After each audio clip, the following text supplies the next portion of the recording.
시청자 여러분 안녕하십니까. 오늘은 세계적인 에너지 산업의 메카를 꿈꾸는 광주 전남 혁신도시에 마련된 이동 스튜디오에서 인사드립니다.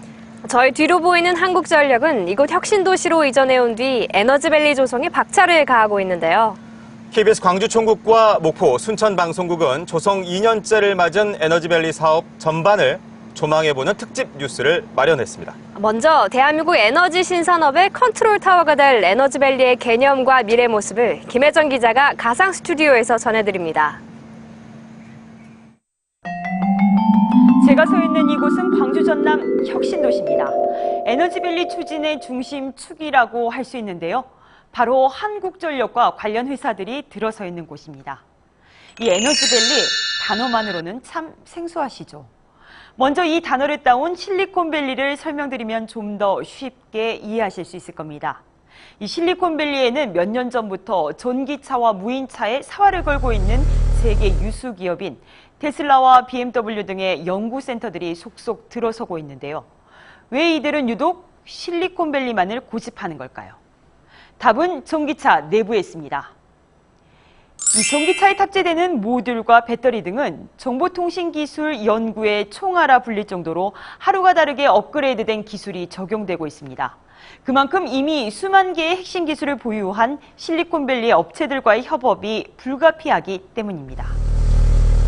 이런 상생의 성공 요소를 빌려오자는 게 바로 에너지밸리입니다. 에너지밸리의 출발은 이곳 혁신도시로부터 반경 10km 안팎에 위치한 나주와 광주의 산업단지 5곳에 관련 기업을 유치하는 겁니다. 그리고 광주과학기술원, 전력연구원 등과 연계한 대규모 연구개발단지가 구축될 예정인데요.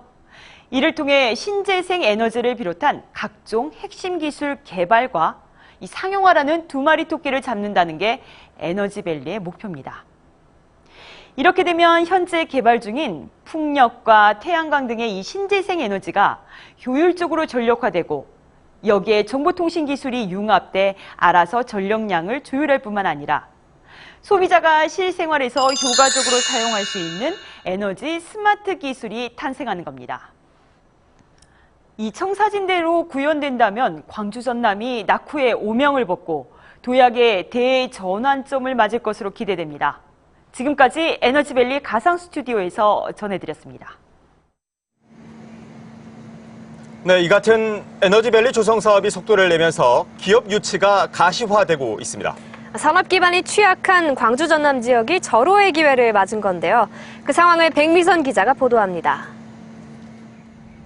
포브스 선정 세계 100대 기업, 글로벌 전력 회사로는 한전이 유일하게 포함됐습니다. 이 한전이 거느린 협력업체만 1000곳. 한전 사장은 지난해 본사를 나주로 옮긴 직후 500개 기업 유치를 공언했습니다. 기한은 4년 뒤까지입니다.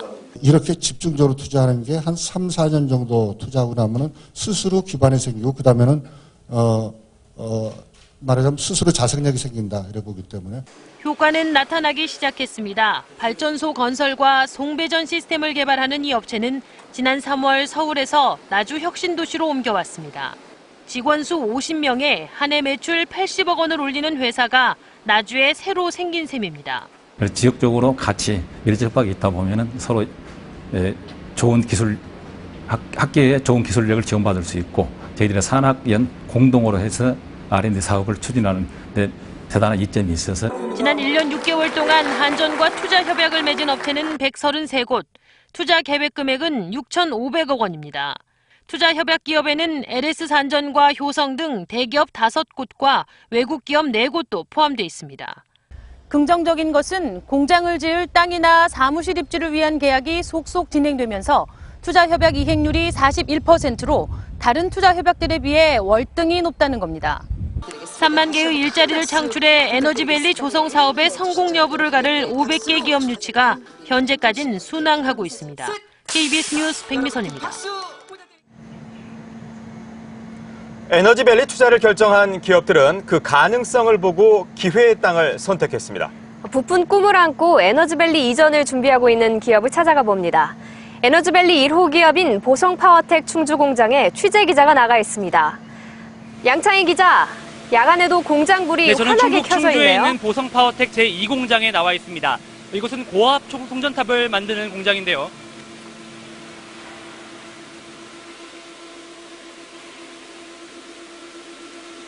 네, 이곳은 저는 지금 충북 충주에 있는 보성파워텍 제2공장에 나와 있습니다.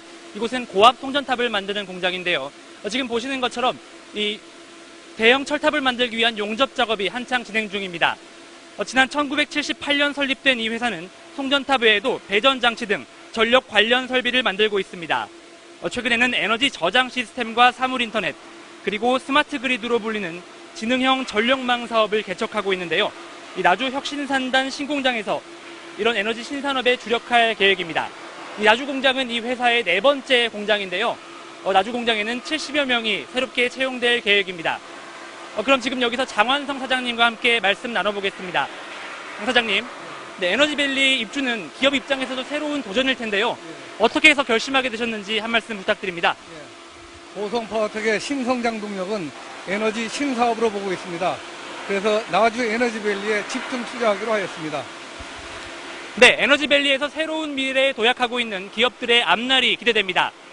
지금까지 에너지밸리 1호 기업인 보성파워텍 충주공장에서 전해드렸습니다.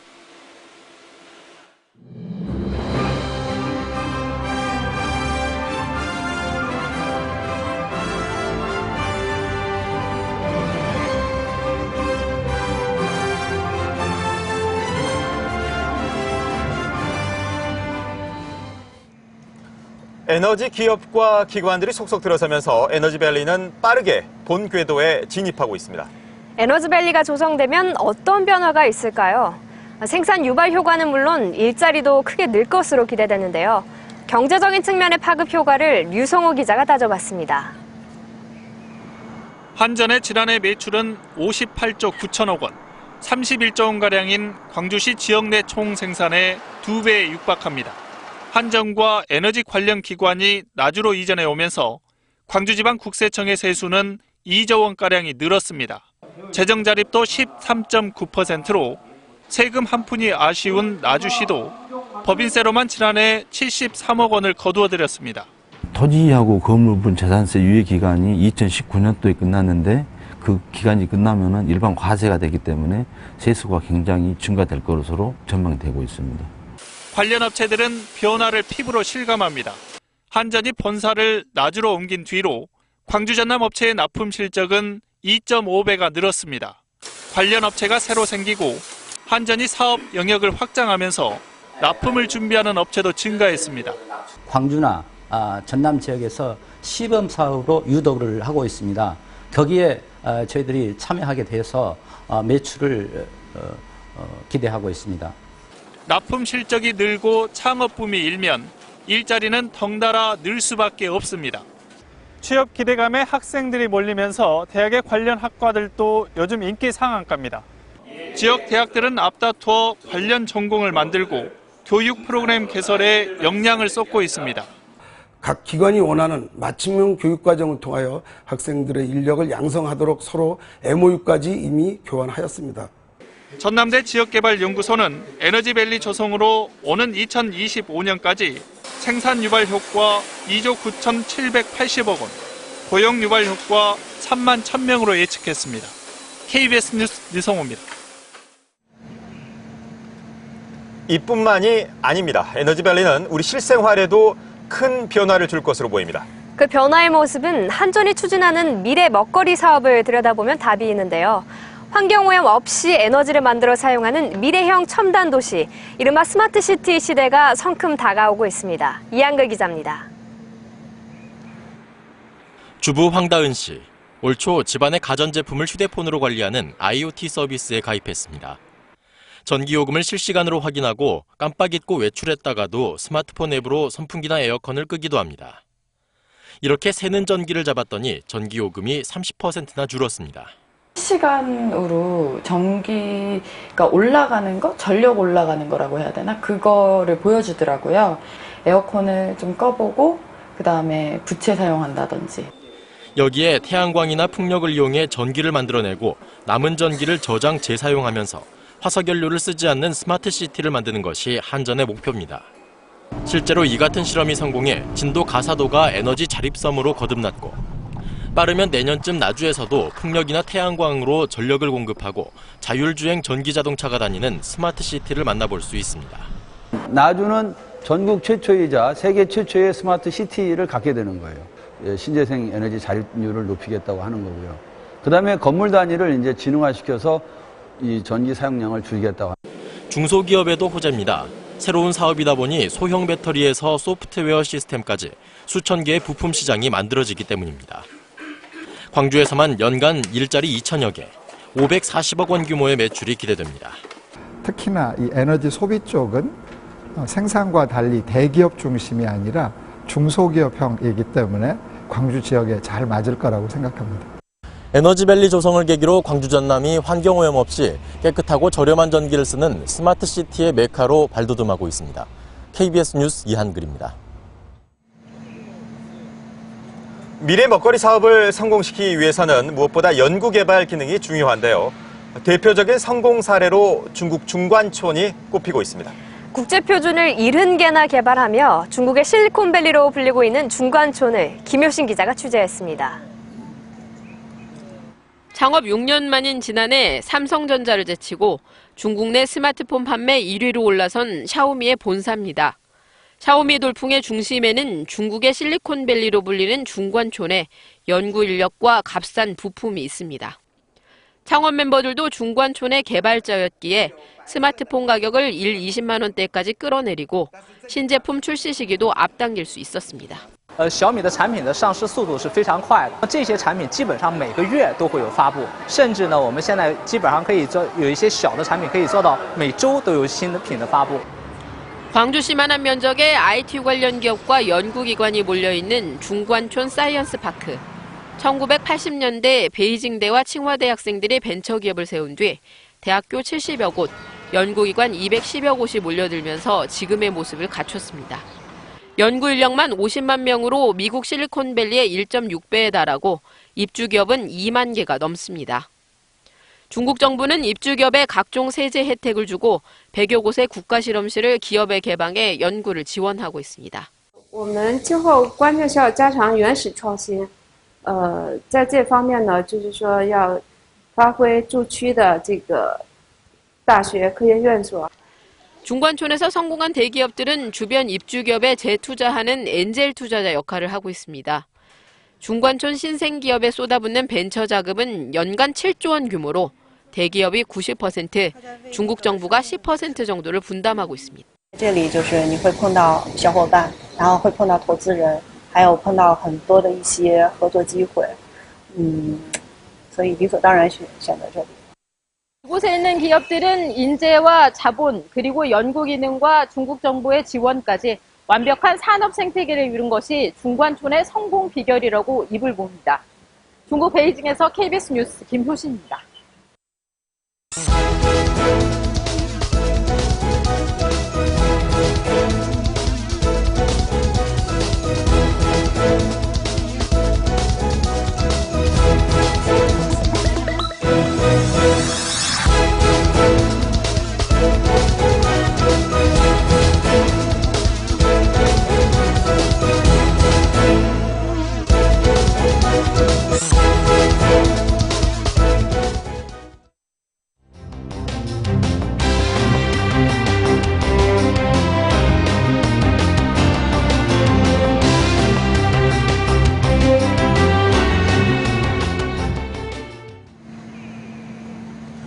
보신 것처럼 24시간 쉴 틈 없이 돌아가는 에너지밸리는 지역 산업 전반에 미치는 영향이 크기 때문에 광주와 전남 모두 앞다퉈 산업단지를 조성하고 관련 기업을 유치하는 데 공을 들이고 있습니다.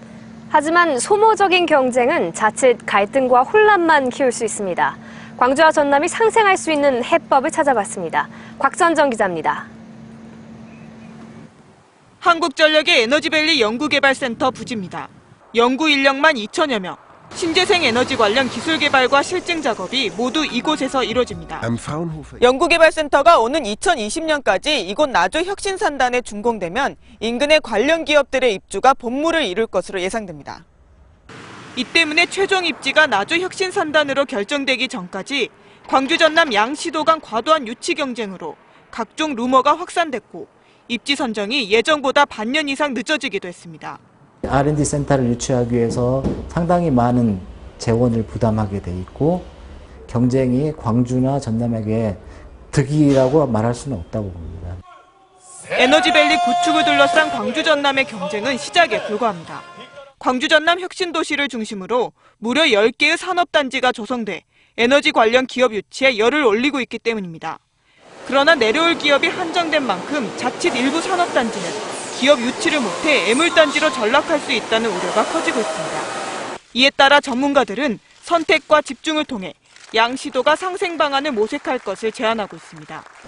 광주는 첨단 산업을 지원하는 연구기관과 인력이 많은 만큼 연구개발을 중심으로 한 기업 유치에 나서고 전남은 한전 협력업체를 중심으로 생산 중심의 전력 IT 기업을 유치하는 방향으로 역할을 분담해야 한다는 겁니다. 서로 이제 어떻게 보면 겹치지 않는 영역을 나눠가지고 그 역할에 충실해버리면 됩니다. 또 목적이라든가 이런 것들이 다를 수 있기 때문에 유치 자체가 이제 치열하게 뭐 경쟁 양상으로 가거나 그러지는 않을 수는 있다라고 봅니다. 이 같은 선택과 집중을 주도할 컨트롤 타워를 한전을 비롯한 유관기관과 자치단체, 전문가 그룹으로 시급히 구성할 것을 전문가들은 조언합니다. KBS 뉴스 곽선정입니다. 기업 유치 못지않게 중요한 건 기업이 잘 성장할 수 있도록 지원책을 마련해 주는 겁니다. 이를 위해서는 법적, 제도적 정비가 시급한데요. 광주 전남만의 사업이 아닌 국가적인 과제로 추진될 때 에너지밸리는 힘있게 나아갈 수 있습니다. 지창원 기자입니다. 에너지 관리 시스템을 연구하는 소프트웨어 개발업체입니다. 올해 30억 원을 투자해 나주 혁신산단에 사무실과 공장을 지을 계획입니다.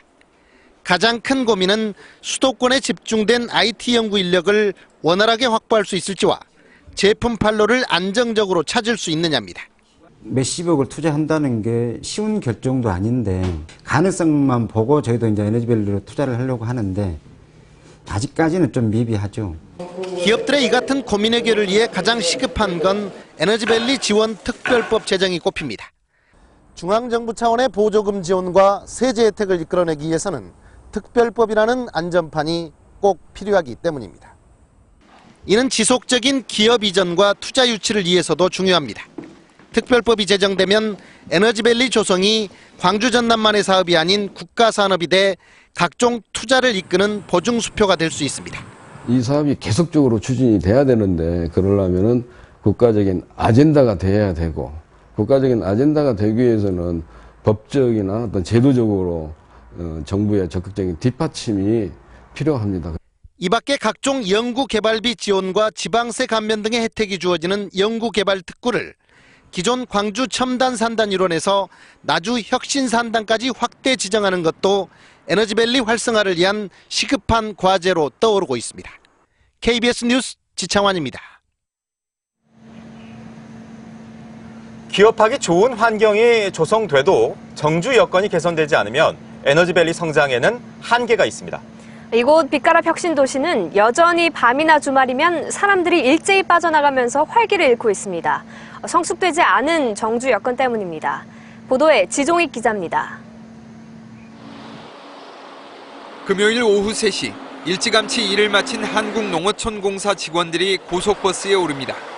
오랜 시간 버스를 타야 하지만 집에 간다는 생각에 표정이 밝습니다. 가족이 일단 위에 있으니까 예, 가족들하고 함께 생활하는 게 무엇보다도 가장 우선이 되는 거니까요. 다니기 좀 힘들긴 한데 그래도 금요일에는 집에 간다는 게 좀 좋기는 하죠.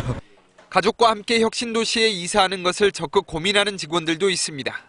조만간 부인이 명예퇴직을 하면 이사하기로 마음을 굳힌 변종섭 대리.